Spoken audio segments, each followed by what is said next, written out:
Bien, buenos días. Estamos en el capítulo 11 del Evangelio de Marcos. Ayer lo empezábamos y estuvimos con ese primer pasaje que va hasta el versículo 11, en el que veíamos a Jesús entrando a Jerusalén como rey, como ese rey prometido llamado el Mesías, y esa entrada triunfal en el que la multitud lo acompaña y tiende sus mantos en el camino y cortan ramas de los árboles y aclaman la llegada del Mesías, de la esperanza prometida de Israel, ¿no?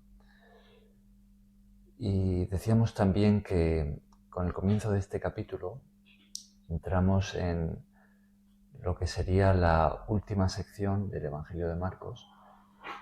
Si dividimos este libro en dos, pues la primera iría hasta el capítulo 10, donde hemos estado acompañando a Jesús en aproximadamente unos 3 años de ministerio público, en el que él ha estado sanando, ha estado haciendo muchas obras milagrosas y enseñando acerca del reino de Dios.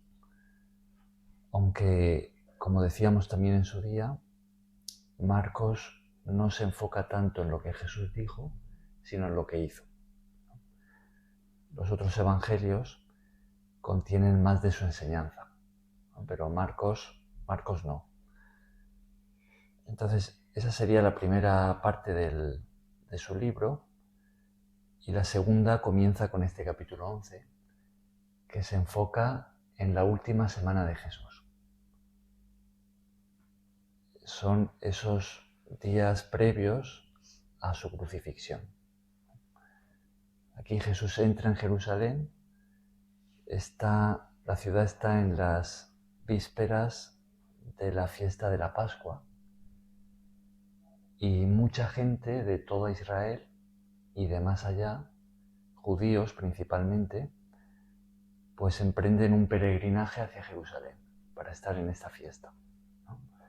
Entonces son multitudes las que acuden, y es precisamente en ese momento tan importante del calendario judío en el que Jesús va a ser sacrificado, ¿no? Esto no es casualidad, porque en la fiesta de la Pascua se sacrificaba un cordero, ¿no? Cada familia sacrificaba un cordero. Y esto empezó a hacerse cuando Israel fue rescatada de la esclavitud por medio de Moisés, quizá unos 1500 años antes de este momento, antes de que Jesús fuese sacrificado. Y cada año la nación pues lo hacía para recordar, ¿no? Sacrificaban el cordero y lo comían en familia. Y ese es el momento del año en el que Dios escoge que su Hijo Jesús, a quien también llama su Cordero, fuese sacrificado por los pecados de todos. Entonces, estamos en ese momento, ¿no?, tan importante, y tan solo unos días antes, pues vemos a Jesús entrando en Jerusalén, con sus discípulos, con toda la multitud que lo aclama. Y ahora, pues, todo lo que tenemos a continuación, pues es ese relato de lo que sucede en esa última semana, ¿no?, hasta llegar a la cruz. Bien, pues vamos a leer entonces desde el versículo 12, Marcos capítulo 11, vamos a leer desde el versículo 12 hasta el 26. Adelante, Hilda. Al día siguiente, cuando salieron de Betania, tuvo hambre, y viendo de lejos una higuera que tenía hojas, fue a ver si tal vez hallaba en ella algo. Pero cuando llegó a ella, nada halló, sino hojas, pues no era tiempo de higo. Entonces Jesús dijo a la higuera: nunca jamás coma nadie fruto de ti. Y lo oyeron sus discípulos. Vinieron pues a Jerusalén, Y entrando Jesús en el templo, comenzó a echar fuera a los que vendían y compraban en el templo, y volcó las mesas de los cambistas y las sillas de los que vendían palomas. Y no consentía que nadie atravesara el templo llevando utensilio alguno. Y les enseñaba, diciendo, ¿no está escrito, mi casa será llamada casa de oración para todas las naciones? Mas vosotros la habéis hecho cueva de ladrones. Y lo oyeron los escribas y los principales sacerdotes, y buscaban cómo matarle, porque le tenían miedo, por cuanto todo el pueblo estaba admirado de su doctrina. Pero al llegar la noche, Jesús salió de la ciudad, y pasando por la mañana, vieron que la higuera se había secado desde las raíces. Entonces Pedro, acordándose, le dijo, Maestro, mira, la higuera que maldijiste se ha secado. Respondiendo Jesús les dijo, tened fe en Dios, porque de cierto os digo que cualquiera que dijere a este monte, quítate y échate al mar, y no dudar en su corazón, sino creyere que será hecho lo que dice, lo que diga le será hecho. Por tanto, os digo que todo lo que pidiereis orando, creed que lo recibiréis y os vendrá. Y cuando estéis orando, perdonad si tenéis algo contra alguno, para que también vuestro Padre que está en los cielos os perdone a vosotros vuestras ofensas. Porque si vosotros no perdonáis, tampoco vuestro Padre que está en los cielos os perdonará vuestras ofensas. Bienvenidos. Buenos días a todos. Bien, pues este es el texto que tenemos hoy. Fijaos en el versículo 12, que es el primero que hemos leído, que dice al día siguiente cuando salieron de Betania. ¿No? Habíamos dicho ayer que Betania era una población pequeña, una aldea más bien, que se encontraba en las inmediaciones de Jerusalén. Jerusalén era la capital de Israel, ¿no? Aunque Israel sabemos que estaba en este momento de la historia sometida por el Imperio Romano. Entonces Israel se había convertido en una provincia más de todas aquellas conquistadas, todas aquellas naciones que el Imperio Romano se había anexado, ¿no? Los romanos llamaban a Israel Palestina. Entonces, decíamos que Betania era una población que estaba allí muy cerca de Jerusalén, pasando por el Monte de los Olivos, y en toda esta semana, previa a su crucifixión, Jesús se hospeda en Betania, ¿no? Entonces Jesús duerme allí, probablemente en casa de unos amigos que él tenía allí, que eran Lázaro, Marta y María. Lázaro, esto Marco no lo recoge, pero sí el Evangelio de Juan. Poco antes de esto que estamos leyendo aquí ahora, Lázaro, el amigo de Jesús, había muerto. Y Jesús fue y lo resucitó, ¿no? Eso lo leemos en Juan 11. Y esto pues la voz se había extendido porque Lázaro había muerto y lo habían enterrado, ¿no? En realidad no enterrado de ponerlo debajo de tierra, pero sí meterlo en una cueva, que es lo que solían hacer, ¿no? con muchos de los que morían. Y cuando Jesús acude y lo resucita, ya llevaba 4 días muerto, ¿no? Ya estaba empezando la descomposición, ¿no? Entonces, este es posible que haya sido el milagro más grande que hizo Jesús, ¿no? Antes de su propia resurrección. Y nos dice Juan, cuando relata este acontecimiento, que la fama se extendió, ¿no? Y llegó también a los enemigos de Jesús, ¿no? Y entonces ellos dijeron, oye, ¿qué vamos a hacer con este hombre? Porque como esto sigue así, es que toda la nación lo va a hacer rey, ¿no? Es que no... Y ellos, en lugar de abrir los ojos para creer, más aún conspiran su muerte, ¿no? Y esa tensión es la que tenemos también aquí. Y vamos a ver en toda la semana, hasta que finalmente apresan a Jesús, vamos a ver esa misma tensión. Y por eso Jesús, cuando llega la noche, sale. Y se aleja un poco de Jerusalén y vuelve a entrar por la mañana. Fijaos, por ejemplo, en el versículo, cuando Jesús hace esto en el templo, ¿no? En el 18 exactamente, ¿no? ¿Quieres leerlo, William? 18. Y lo oyeron los escribas y los principales sacerdotes, y buscaban cómo matarlo, porque le tenían miedo, por cuanto todo el pueblo estaba admirado de su doctrina. Uh-huh. Esa es la tensión que había en el ambiente, ¿no? Es como ellos creían que el reino de él iba a ser ahí, o sea, como ellos derrocar el rey para él posicionarse. Entonces ellos tenían miedo de eso, de perder el poder que tenían sobre las personas. Claro. Que eso es lo que él decía, que es que en la tierra el que reina o el que gobierna tiene el poder sobre los demás. Pero el que no iba a ser así, pero ellos no entendían ese concepto. Claro. Entonces, fijaos, dice que le tenían miedo y buscaban cómo matarle, ¿no? ¿Por qué le tenían miedo? Porque el pueblo se iba tras él. Entonces, la mayor parte del pueblo creía en Jesús, pero los dirigentes religiosos judíos le querían matar, ¿no? Eran sus enemigos. Ese es el cuadro. Bien, entonces lo que tenemos aquí en este pasaje, tenemos como dos partes principales, ¿no?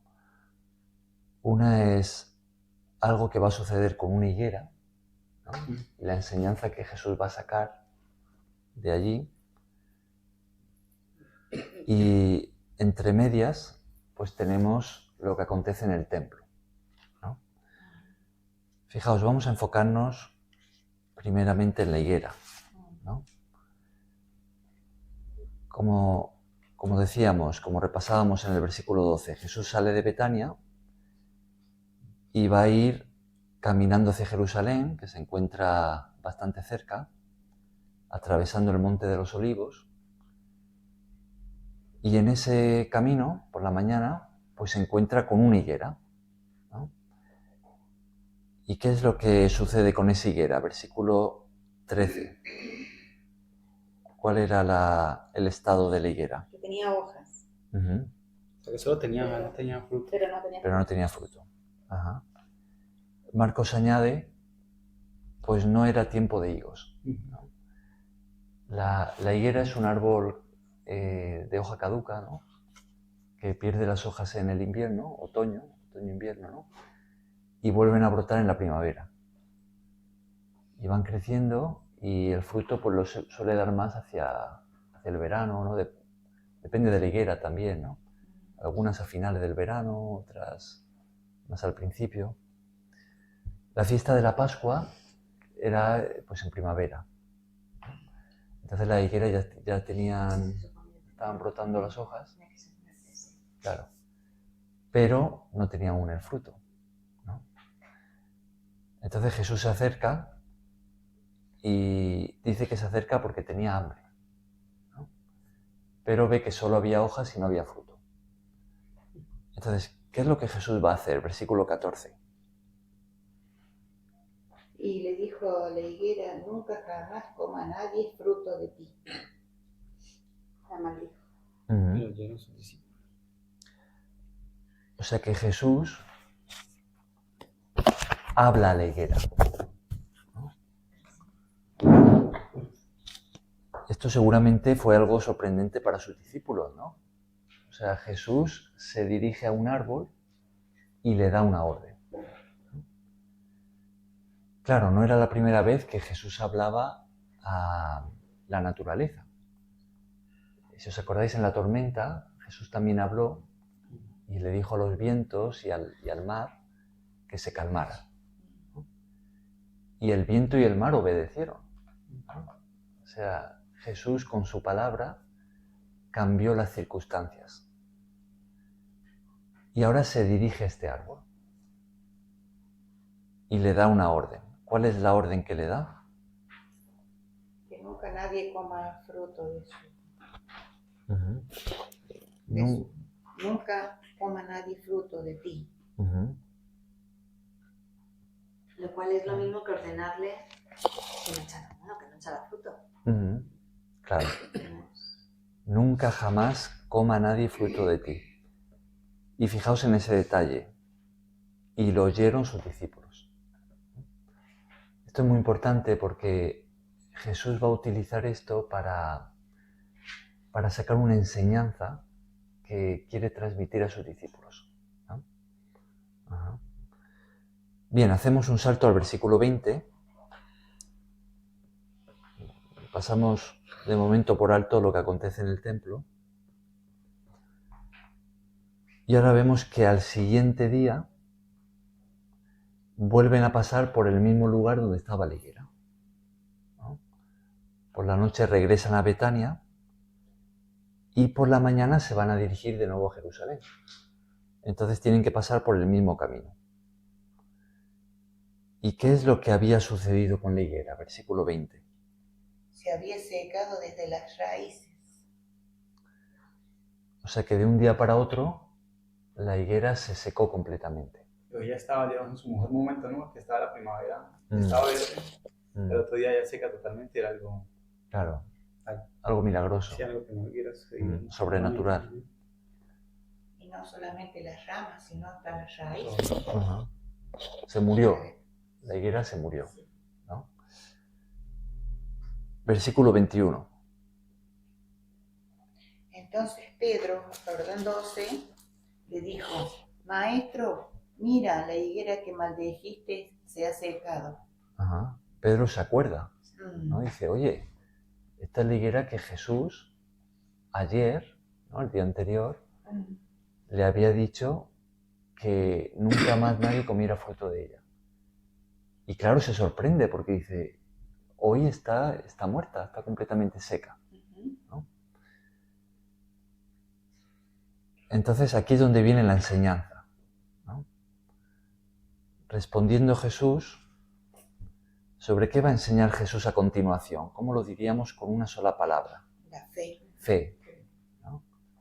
Jesús va a transmitirles una enseñanza sobre la fe.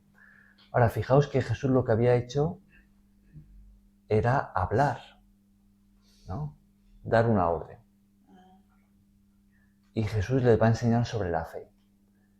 Entonces vamos a ver que hay una relación muy cercana entre la fe que tenemos y lo que sale de nuestra boca, ¿no? Fijaos, ¿qué es lo que Jesús dice? Vamos a leer de nuevo los versículos 22 y 23. Respondiendo Jesús les dijo: tened fe en Dios, porque de cierto os digo que cualquiera que dijere a este monte: quítate y échate en el mar, y no dudare en su corazón, sino creyere que será hecho lo que dice, lo que diga le será hecho. Uh-huh. Fijaos cuántas veces aparece en este versículo 23 una palabra relacionada con hablar, ¿no? Creyere. No, pero hablar. Aquí tenemos algún sinónimo, ¿no?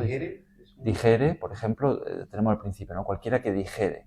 Ahí lo tenemos una vez. ¿Dónde más? Lo que diga. Lo más importante de Ajá. que diga será hecho. Lo que diga. Y antes de eso dice que será hecho lo que dice, ¿no? 3 veces, ¿no? Sí. Dijere, dice, diga. O sea, Jesús está hablando de hablar, ¿no? ¿Y cuántas veces tenemos algo relacionado con la fe en este versículo? Dice, cualquiera que dijera a este monte, quítate y échate en el mar, y no dudare, ¿no? Ahí tenemos la fe. Y no dudare, sino creyere. Ahí también la tenemos, ¿no? Y justo en el versículo anterior, también, ¿no? Tened fe. Eso es lo primero que dice Jesús. Tened fe. Cuando Pedro le muestra la higuera, sorprendido, dice, oye, la higuera a la que tú diste esa orden ayer ha muerto. Entonces lo primero que dice Jesús es, tened fe, ¿no? tened fe en Dios. Y entonces viene la enseñanza.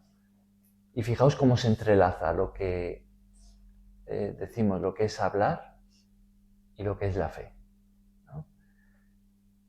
En el fondo, ¿qué es lo que Jesús está enseñando aquí? ¿Cómo lo diríais en vuestras propias palabras? Creerle a Dios. Uh-huh. ¿Qué más? Podemos ser más específicos. ¿Qué es lo que Jesús está enseñando? ¿Cómo lo explicaríais? Que lo que proclamamos con palabras, eso será. Entonces, lo que está en nuestro corazón. Si lo proclamamos, ¿de qué manera? confiando. Claro, creyendo. ¿No? Claro, con fe. No cualquier cosa que digamos, sino Jesús dice que si decimos algo creyendo sin dudar, se hará. Esto es algo muy fuerte si lo pensamos, ¿no? En el fondo, Jesús está diciendo que ha puesto a nuestra disposición un gran poder, ¿no? Cuando pensamos en la creación, cuando leemos el libro del Génesis y ese relato de cómo Dios lo creó todo, que es algo que escribe Moisés, ¿no? Moisés escribió el Génesis y lo escribió según la revelación que Dios le dio, ¿no? Moisés fue un hombre escogido por Dios para escucharle y escribir todo lo que Dios le mandó, ¿no? Pues él escribió los 5 primeros libros de la Biblia. Y ahí también estaba la ley, ¿no? Los 10 mandamientos y muchos otros. Bien, cuando leemos el Génesis, vemos que Dios lo creó todo siguiendo el mismo patrón, con su palabra, ¿no? Dios habló y entonces se hizo. Dios dijo, sea la luz, y apareció la luz. Dios dijo que aparezca esto y apareció. Y así fue creándolo todo, excepto una cosa, que es lo único que Dios no creó con su palabra. Al ser humano. Al ser humano lo único que dice es que lo hizo del barro, ¿no? Parece como si Dios mismo se implicara, ¿no? Lo hizo del barro y sopló en él, ¿no? Aliento de vida. Pero todo lo demás lo hizo hablando. Y cuando hemos estado acompañando a Jesús a lo largo del Evangelio, vemos que prácticamente todos sus milagros, la mayoría de ellos, los hace de la misma manera. Los hace dando una orden. Que, bueno, pues también viendo cómo Dios también creó al hombre, porque Moisés dijo, él lo hizo a su imagen y conforme a su semejanza. O sea, también con algo de lo que él era. Claro. Y así ha sido en todo el tiempo. Todo lo que el hombre piensa y dice se ha hecho realidad. Puede que sean cosas materiales, la mayoría de las veces no. Un carro, un edificio, un artefacto, primero estuvo aquí y luego se planeó y luego lo creó y luego O sea que Dios ha hecho al hombre, al ser humano, con capacidad creadora, ¿no? Así como Él la tiene, Él nos ha hecho también con capacidad de crear, ¿no? Claro, así es. Entonces fijaos, de hecho el ser humano es el único ser aquí en la tierra, creado por Dios, ¿no? En contraste con los animales, que tenemos esa capacidad de hablar, ¿no? Los seres humanos, los animales no han sido dotados de esa manera, ¿no? Entonces, hablando podemos comunicarnos, ¿no?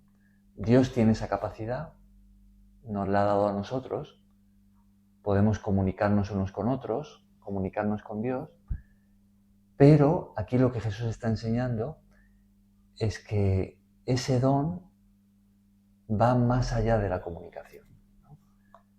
También tiene un poder que lo respalda si brota de un corazón que cree. Esa capacidad de hablar tiene un poder creador, ¿no? Es lo que Jesús está enseñando. Sí va de la mano de la fe, ¿no? Porque fijaos, la frase que Jesús usa, la ilustración que Jesús utiliza aquí en el versículo 23, es muy fuerte si lo pensamos, ¿no? Porque Jesús dice que cualquiera que dijere a este monte, quítate y échate en el mar, y no dudar en su corazón, sino creyere, entonces sucederá. Ahora, fijaos cómo Jesús comienza esta frase. Dice, porque de cierto os digo. Esto Jesús lo hacía a veces para como hacer hincapié. Es como decir, os aseguro que, ¿no? Es como está llamando la atención, en este caso de los discípulos, a esta enseñanza. Dice, os aseguro que, y entonces viene, ¿no? Cualquiera que dijera este monte. Ahora, fijaos que esta capacidad con la que Dios ha dotado al ser humano no es solamente algo para los discípulos. Jesús está diciendo, el ser humano ha sido creado de esta manera. Por eso dice cualquiera, ¿no? Cualquiera que dijere a este monte, quítate y échate en el mar, y no dudare. Es decir, Jesús está diciendo, el ser humano tiene la capacidad de hablar, de proclamar algo, y si lo hace con fe, creyendo, sin dudar, eso va a suceder. Es fuerte, ¿no? Si lo pensamos. Creo que lo único que separa al hombre de que eso sea totalmente real lo que uno piensa y lo que dice y se hace es el pecado, ¿no? Ajá. La falta de estar conectado con Dios realmente es la que no evita que lo que uno diga se transforme. Claro. El pecado es lo que hace que dudemos, ¿no? Claro, que no creamos. Ajá. Ajá.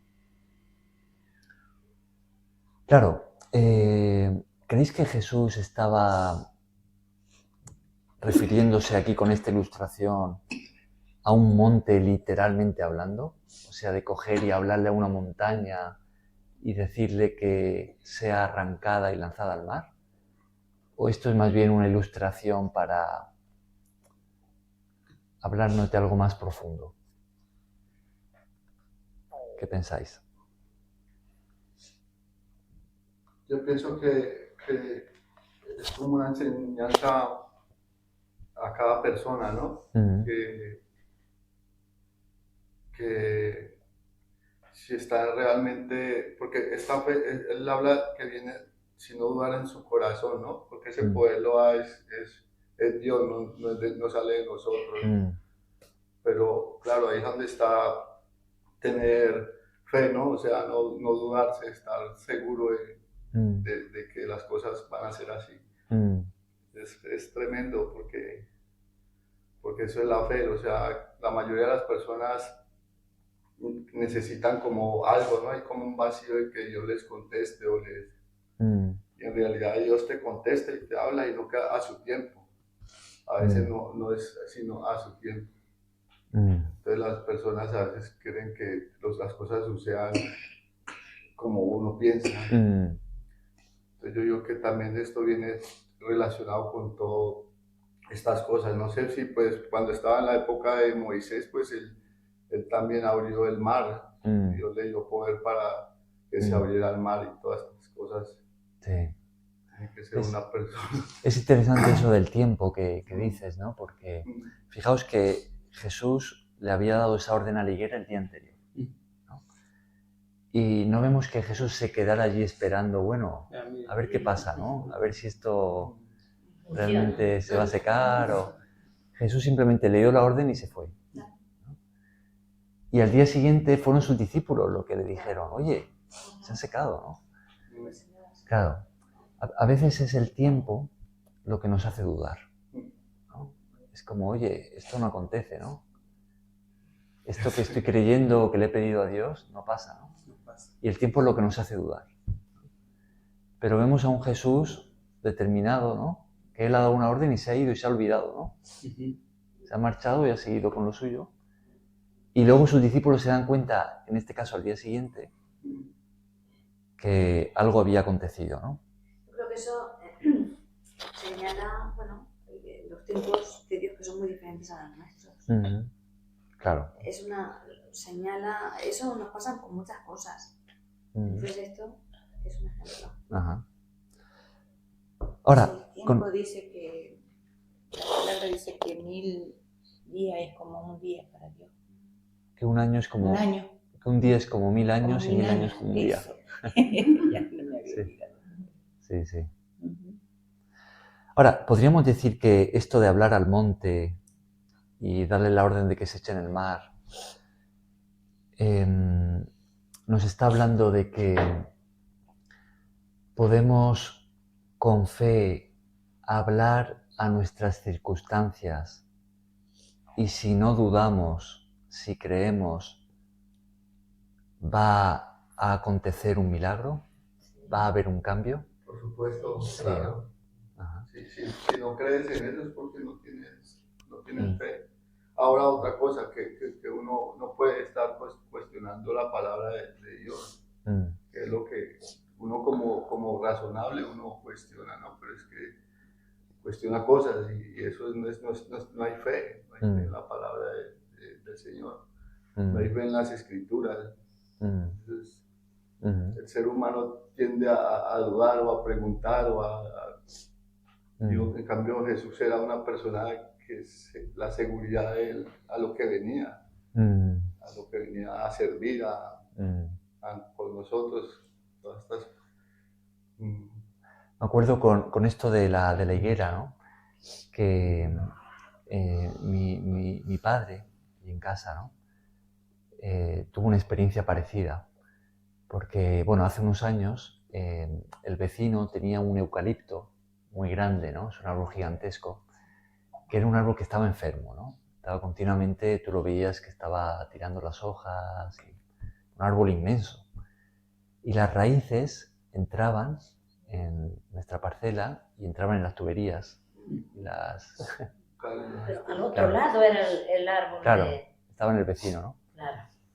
Entonces, eso parece que también le había molestado a otro vecino, ¿no? Que estaba como a todos alrededor. De las hojas que caían. Claro. Y se ve que se había hablado y que, claro, el vecino decía, oye, que eso es muy caro que eso que él, como que parecía que él estaba dispuesto, pero si también otros vecinos pagaban, algo así era, no me acuerdo muy bien, ¿no? Entonces estaba como atascado ahí, ¿no? Que el vecino no iba a él a asumir ese coste y cortar el árbol ni nada, ¿no? Me acuerdo que mi padre llegó a venir aquí y solicitar como pues eso para un formulario para poner una denuncia o algo así, ¿no? Pero no llegó a ponerla. Y entonces lo que hizo mi padre un día, en lugar de colocar esa denuncia, se acercó al árbol desde nuestro lado, ¿no? Y le dijo al árbol, mi padre habló al árbol y le dijo, deja de existir. Le dijo eso, ¿no? Pues como a la semana, más o menos, estamos escuchando como una sierra eléctrica, ¿no? Y lo cortaron el árbol, lo talaron totalmente. Totalmente. Se secó también. No, lo talaron. Lo talaron. Porque es que ese árbol te tumba la casa. Cuando llevan muchos años, él te levantaba las casas de... Sí. Claro. Dejó de existir por medio de esos taladores, ¿no? Pero dejó de existir, o sea, un hombre que no tenía la disposición de cortarlo, ¿no? A los poquitos días lo cortó, ¿no? Llamó y lo cortaron, ¿no? Entonces, claro, es una experiencia del estilo, ¿no? Sí. Moderna. Claro, moderna. Moderno. Sí. La enseñanza que tenemos aquí es esa, ¿no? Es que Jesús le está mostrando a sus discípulos, y esto llega hasta nosotros, que en las circunstancias difíciles que atravesamos podemos hablar con fe y van a suceder cambios. Y lo siguiente que dice Jesús es vincular la fe con la oración. versículo 24.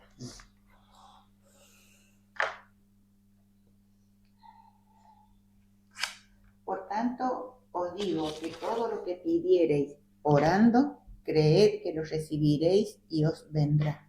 Uh-huh. Esto lo hemos dicho otras veces. En el griego, que es el idioma en el que fue escrito, ¿no? En la mayor parte del Nuevo Testamento, seguramente todo el Nuevo Testamento fue escrito en griego, ¿no? En ese idioma, este versículo, realmente la traducción literal, ¿no? Sería así, sería: por tanto os digo que todo lo que pidiereis orando, creed que lo habéis recibido y os vendrá. Creed que lo habéis recibido. Esa es la traducción más literal, ¿no? Eso, por ejemplo, claro, nosotros aquí estamos leyendo la versión Reina Valera del 60, ¿no? Pero si vamos a una versión un poquito más actual, la del 2020, del 60, aparece de esa manera. Aparece traducido de una forma más literal. Dice: creed que lo habéis recibido, ¿no? Y os vendrá. Entonces, ¿qué relación encontramos aquí entre la fe y la respuesta a la oración? ¿Cuál es la...? Van juntas. Uh-huh. Hacer oración, pero con fe. Pedirle, hablarle con nuestra boca, pedirle Uh-huh. que necesitamos, o sea para uno, o sea para otras personas. Uh-huh. Porque si no hacemos la oración con fe, estamos dudando a veces, decimos: ay, si me podré o no. Entonces ahí ya está el fallo. O sea que podríamos decir que... Pedir creyendo. Pedir lo que uno pide, pero creer lo que uno pide. O sea, podríamos decir que si le pedimos a Dios algo que necesitamos y lo hacemos creyendo y nos mantenemos creyendo sin dudar, entonces la respuesta llegará. Eso es lo que Jesús está diciendo aquí, ¿no? Y fijaos que Él dice: os digo que todo lo que pidiereis orando, ¿no? Todo lo que pidiereis orando, creed que lo habéis recibido y os vendrá. Ahora, aquí también tenemos el componente del tiempo, ¿no? Porque dice: creed que ya lo tenéis, que lo habéis recibido, pero dice: os vendrá en el futuro, ¿no?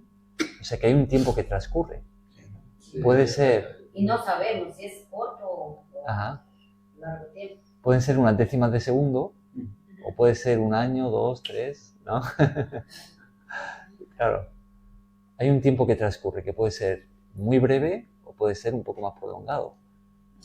Pero Jesús dice que todo lo que pidamos, creyendo que Dios ha respondido y que lo tenemos, finalmente lo tendremos.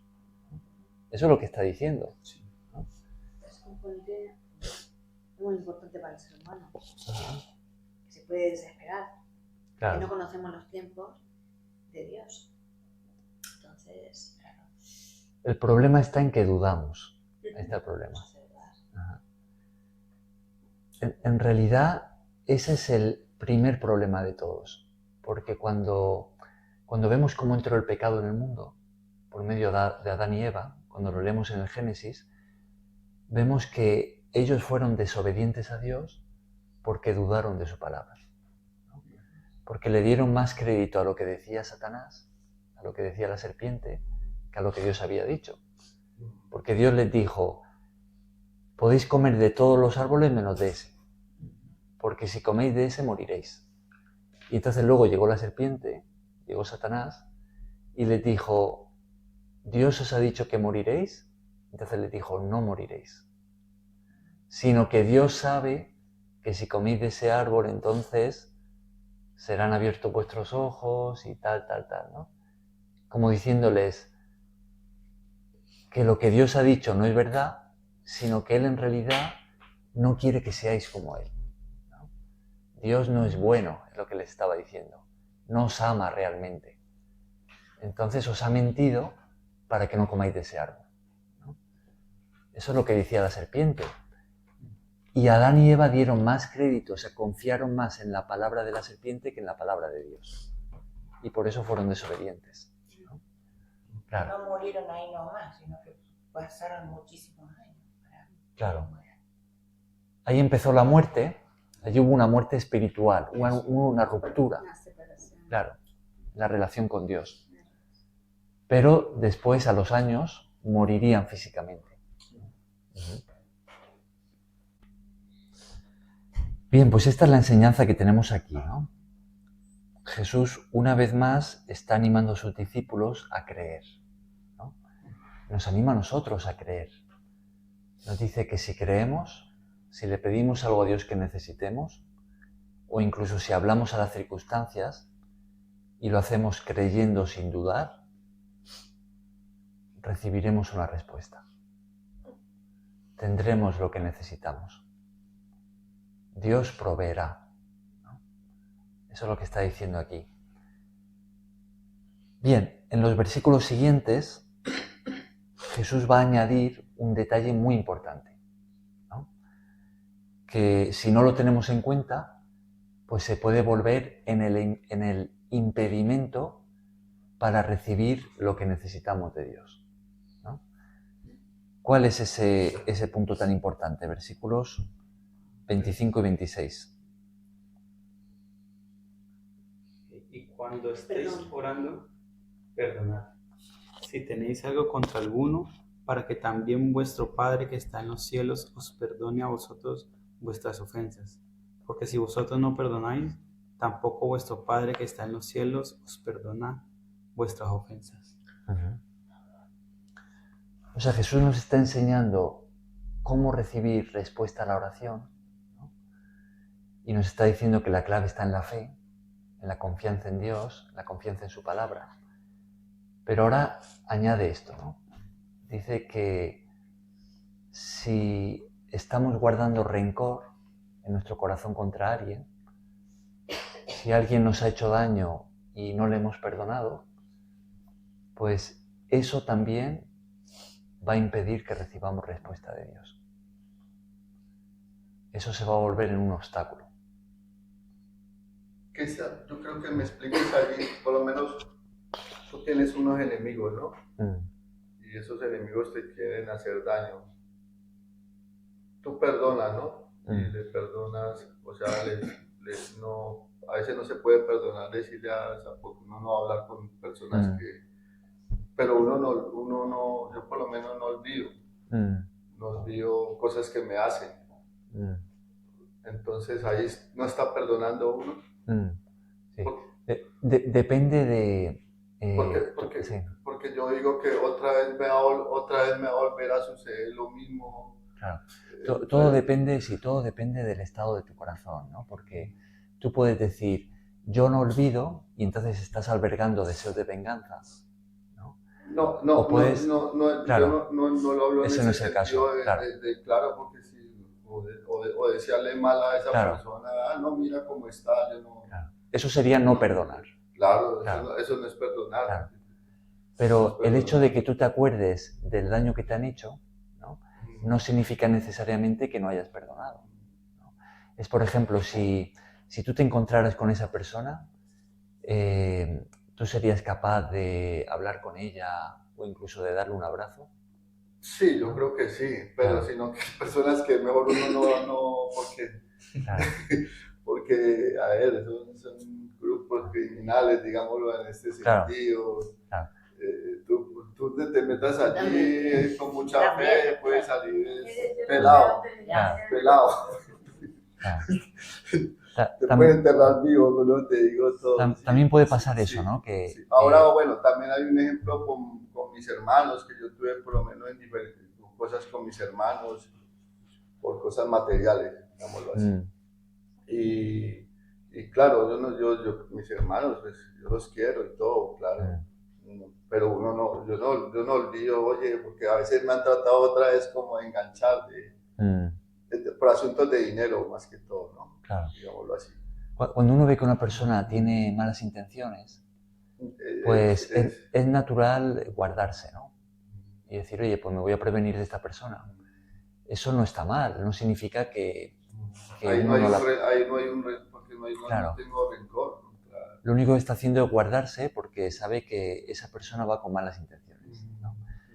Ahora, si esa persona que tiene malas intenciones estuviese pasando por una situación de necesidad y tú le puedes ayudar, entonces ¿qué haces? Ayudarle, claro. Claro, porque si no le ayudas, entonces eso es una muestra de que hay rencor, ¿no? Sí. Claro. Pero si le ayudas, entonces, oye, sí, yo he perdonado a esta persona, me guardo de ella porque sé que está andando en malos caminos, que me puede hacer daño, pero si necesita ayuda, yo le voy a ayudar. Claro. Algo muy importante de entender con el perdón también es que el perdón no es tanto un sentimiento como una decisión, ¿no? A veces uno puede confundirse y decir, bueno, me siento mal con esta persona porque me ha hecho daño, entonces hasta que no me sienta bien no le puedo perdonar. Pero eso no funciona así. El perdón es una decisión. Es como que uno dice, yo decido perdonar a esa persona. Y los sentimientos con el tiempo, las heridas curarán con el tiempo, ¿no? Porque claro, hay una herida emocional, una herida que puede ser muy profunda. Pero el sentimiento cambia y la herida se sana con el tiempo. Pero el perdón viene primero como una decisión, ¿no? Que da igual cuando lo hagas. Claro. Porque uno está esperando sentir algo. Hay que hacerlo independientemente del sentimiento, ¿no? Claro. Es que por lo menos yo tuve, o sea, por cuestiones de dinero, ¿no? Entonces, bueno, ya, yo tuve un acercamiento con ellos, ¿no? Sí, muy formal y todo eso, pero yo vi otra vez las intenciones de otra vez, como volver a... No, ellos no tienen necesidad, no tienen, gracias a Dios, yo oro por ellos y que me les vaya bien y todo. Claro. Pero en vez de cambiar, yo vi que siguen igual. Sigue igual. Claro. Claro, ahí me faltó también cuando yo no conocía mucho de la palabra de Dios, pues de pronto a hablarles un poco de la palabra, ¿no? Que Dios es el que puede también ayudar a... Las personas hoy en día no quieren sino, como te dijera, o sea, mucha gente, no todas las personas que quieren hacer algo, pero que recibir algo a cambio, ¿no? Claro. Así se mueve el mundo, ¿no? Yo te hago esto, pero tú me pagas, ¿no? Claro, intereses. O hay un interés allí, yo hoy te hago esto, pero tú ya me tienes que pagar, o bueno, o no es así. Sí. El mundo se mueve así, por medio de intereses egoístas. Yo entiendo que la gente tiene que rebuscarse porque hay que pagar arriendo, hay que pagar... Sí. Pero... El amor da sin buscar nada a cambio. El amor se entrega, se sacrifica. Ahí no hay amor, ahí es un interés. Claro, así es. Bien, pues entonces aprendemos de Jesús que podemos pedirle a Dios algo que necesitemos y la clave está en la fe. Si lo hacemos creyendo, confiando en Él, sin dudar, siempre vamos a recibir de Él, tarde o temprano, ¿no? De igual modo, podemos hasta hablar a las circunstancias y de nuevo, si lo hacemos creyendo, sin dudar, algo sucederá. Habrá un cambio, ¿no? Pero Jesús añade que si tenemos algo contra alguien, tenemos que perdonar. Ese es un punto muy importante. Fijaos que Jesús termina en ese versículo 26 diciendo que si nosotros no perdonamos, tampoco Dios nos perdona. Fijaos qué importante es para Dios el perdón, ¿no? Cuando estamos luchando con perdonar a alguien, pues podemos pedirle a Dios que nos ayude, ¿no? Decir, Dios, dame ese perdón, ¿no? Por esa persona, porque a mí me cuesta, en mis propias fuerzas, me ha hecho mucho daño consigo dar ese paso, ¿no? Algo que nos puede ayudar es recordar lo que Jesús hizo para nuestro perdón. Porque nosotros también hemos ofendido a Dios, ¿no? Y Jesús estuvo dispuesto a dar la vida, a pagar con su propia sangre, para que nosotros seamos perdonados. Entonces, si Dios nos ha perdonado tanto, y nos ha perdonado hasta ese punto, sacrificándose de esa manera, pues eso nos puede ayudar a nosotros a perdonar también, ¿no? A los que nos ofenden, ¿no? Y como decía, todo empieza por una decisión. Decir, uno puede hablar con Dios, con el Señor, y decirle, Señor, yo perdono a esta persona. Y te pido que tú la bendigas, te pido que le vaya bien, que tú le enseñes, ¿no? Si la tienes que corregir, pues que tú le puedas enseñar. Que tú sanes mis heridas, porque esa persona me ha hecho mucho daño. Y que si me das la oportunidad, ¿no? Si veo que esa persona necesita de mi ayuda, pues yo estoy dispuesto a ayudarla, ¿no? Tú me des el valor y si veo que tengo la oportunidad, pues estoy dispuesto a hacerlo, ¿no?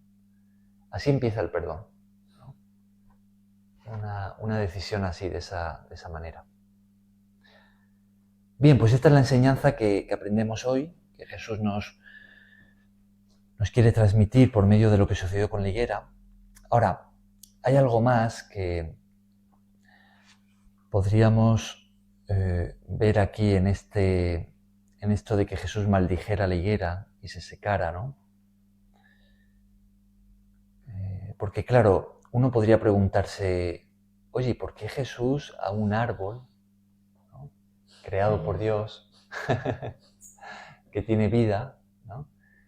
¿Por qué algo así, no? O sea, solamente para enseñar acerca de la fe, ¿no? Que es una enseñanza muy importante.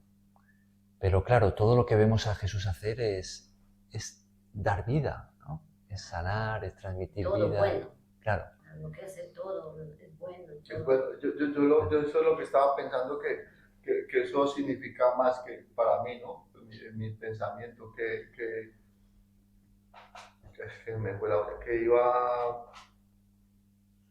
que lo que es uno tenerle miedo, temor a Dios, que Dios te maldiga, a una persona que tenga mal corazón, o sea, que te maldiga a ti la familia, lo que puede suceder también. Así como él le dijo a la higuera, también personas que... O sea, así como Dios salva, Dios también puede condenar. También ¿no? condena, Cuando, hasta, no dicho, no sabes lo que vas a... Cuando alguien ha llegado ya a que ya no hay retorno, ¿no? Y no se va a arrepentir, Dios termina condenando a esa persona, ¿no? Ajá, claro, pero aquí hay incluso algo que va más allá, porque hay muchos estudiosos de la palabra, teólogos, ¿no? Que en esta higuera ven la representación de algo que Jesús en ese momento estaba maldiciendo, ¿no? Estaba diciendo, hasta aquí, se acabó tu tiempo. ¿Qué pensáis que puede representar la higuera? Con la venida de Jesús a la tierra, y ¿a qué estaba poniendo Jesús un fin? A los malos espíritus, Ajá. a Satanás y sus... A lo malo, a lo que yo me refiero, a la persona mala, o sea, al demonio. Eso representa lo malo. Para él, el maldecirlo es algo malo. O sea, esa planta representa el demonio. Yo pienso que no el demonio, sino que... Porque si estaba la planta, digamos, si el demonio estaba ahí, no creo que el demonio, sino es un ejemplo que el árbol, como en otra parte dice, el que no sirve para nada, es que yo veo la higuera lo echará al fuego, algo así, dice. Ahí es que se ve que la higuera no ha cargado. Por esa razón lo maldició. Porque, bueno, el pensar, cada uno tener nuestro pensamiento, porque él vio que esa higuera solo era una planta y que no cargaba. No, Ahí no daba fruto, no hacía nada ahí, solo era una planta. O sea, la higuera es como una, como Jesús hablaba, para obras. Para obras. Entonces, esa planta no es que esté mal, sino que algo está representando eso. Claro. Algo está representando, y no es algo bueno, no es que la planta de higuera en sí sea mala, que si fuera mala, entonces imagínate. Sabéis que en el Antiguo Testamento Sí. también encontramos parábolas, ilustraciones, ¿no? Esto lo hacían mucho los profetas. Y también aparece una higuera en el Antiguo Testamento, ¿no? Y esa higuera fue usada a veces para representar a Israel, También hay a otra la nación de idea Israel. Sí. Perdón, que le dicen, es que si no estoy mal, que le dicen que le dejen otro tiempito más. Sí, para ver por eso si sale en el carga. Evangelio. Eso sale en el Evangelio. Pero imagínate, yo no sabía eso. Claro. Esta es otra higuera que se secó y hay otra que le dejaron un tiempito más y dio fruto. Sí. Los profetas del Antiguo Testamento, por medio de las ilustraciones, a veces se refirieron a esa tierra, ¿no, Cristian? Puede ser. Pues por los lo que iba a suceder. Claro. Lo que muchos ven aquí en Jesús maldiciendo la higuera es que Jesús estaba diciendo que el sistema religioso del judaísmo había llegado a su fin, ¿no? Fijaos también en este detalle, ¿no? Tenía hojas, pero no llevaba fruto. Parecía, ¿no? Tenía la fachada, ¿no? Que es lo que Jesús continuamente se encontró con los fariseos, ¿no? Tenía la fachada de muy bonito, ¿no? De que iba a haber fruto, ¿no? Muy religioso, muy, ¿no? Pero realmente no llevaba fruto, no servía. Entonces Jesús dijo, se acabó, ¿no? Que en realidad es algo que ya estaba profetizado, porque, por ejemplo, el profeta Jeremías anunció que Dios haría un nuevo pacto, ¿no? Ya no sería el pacto antiguo que Dios tenía con la nación, sino que Él haría un nuevo pacto. ¿Qué es lo que Jesús trajo? Claro, sí. Un nuevo pacto no solamente con los judíos que crean, sino con todo el mundo, ¿no? Dios ha hecho un nuevo pacto con los creyentes, ¿no? Entonces, claro, muchos ven aquí en este acto de maldecir la higuera, en la representación de esto, de que Jesús está diciendo el sistema del judaísmo, todo el antiguo pacto, ha llegado a su fin. No lleva el fruto que Dios quiere, ¿no? Y ahí tenemos la prueba. Jesús viene y son los propios religiosos judíos los que lo matan, ¿no? Los que lo llevan a la muerte. No llevaban fruto, eran hipócritas, ¿no? Estaban corrompiendo a la nación, dirigiéndola mal, ¿no? Y Dios dijo hasta aquí. Fíjate que, Cristian, que yo aquí entre mi pensamiento, que yo digo que ahora que tú me hablas de esto, que todavía esa maldición continúa, porque yo siempre, Israel, ¿no? La Tierra Santa, y la Tierra Santa, ¿por qué tanta desgracia allí? Mira ahora cómo está eso allí, matándose, y a través de los siglos han sido perseguidos. Entonces, ¿pero por qué? ¿Por qué pasó lo del holocausto? ¿Por qué los persiguen? Y bueno, ahora uno se da cuenta de que este mundo lo mandan ciertas personas, ciertas familias, y en esa familia están judíos allí metidos, que son billonarios, digámoslo así, que mueven el mundo, porque están en los diamantes, están en petróleo, están en... Entonces la gente no se da cuenta, ¿no? El poder, ¿no? sobre la humanidad. Y ese poder no es de Dios, sino el poder aquí en la tierra de que pase tantas cosas y tantas. La gente a veces no entiende eso, ¿no? Ya eso es ya más globalizado, ¿no? Claro. El Evangelio de Juan, en el capítulo 3, tenemos ese versículo que se hizo tan famoso, Juan 3:16, donde dice que Dios amó tanto al mundo, ¿no? Que ha dado a su Hijo para que todo el que cree en Él no perezca, sino que tenga vida eterna, ¿no? Pero cuando terminamos ese capítulo, creo que es el versículo 36, las palabras que tenemos ahí son estas. Son, el que cree en el Hijo tiene vida eterna. Pero el que rehúsa creer en el Hijo no verá la vida, sino que la ira de Dios está sobre él. Son palabras muy fuertes. Es como que cuando Jesús ha venido, Él ha traído salvación y a la misma vez condenación. Salvación para los que crean y se arrepientan, y condenación para los que les rechacen, ¿no? Y no quieran arrepentirse. Entonces esto, si lo trasladamos al pueblo de Israel, es exactamente lo mismo. Es que la luz ya ha venido, ya llegó el Mesías, vino el Hijo de Dios. Entonces los judíos que creen en Él, arrepintiéndose de su pecado, son salvos, reciben la vida eterna, son recibidos por Dios, ¿no? Pero los judíos que rechacen a Cristo, o que lo hayan rechazado, que rechazan al Mesías, pues no le queda otra cosa que la condenación. Claro. Están malditos. Es que por mucho tiempo he escuchado siempre en la iglesia católica, es que siempre dicen de la fe correcta, ¿no? Pero no es la iglesia, no es el lugar, ¿no? Sino es eso. O sea, yo es Jesucristo. ¿Creo en Jesucristo o no creo en Él? Claro. Y yo que eso pasó con Israel, que cuando llegó Jesús, los que creyeron en Él, pues, digamos, fueron a evangelizar y todo eso, y lo regaban al mundo. Los otros se quedaron en el antiguo. Claro. En la antigüedad, y todavía siguen ahí y nunca creyeron que Jesús fue real. Claro, y ahí todavía siguen en esa creencia.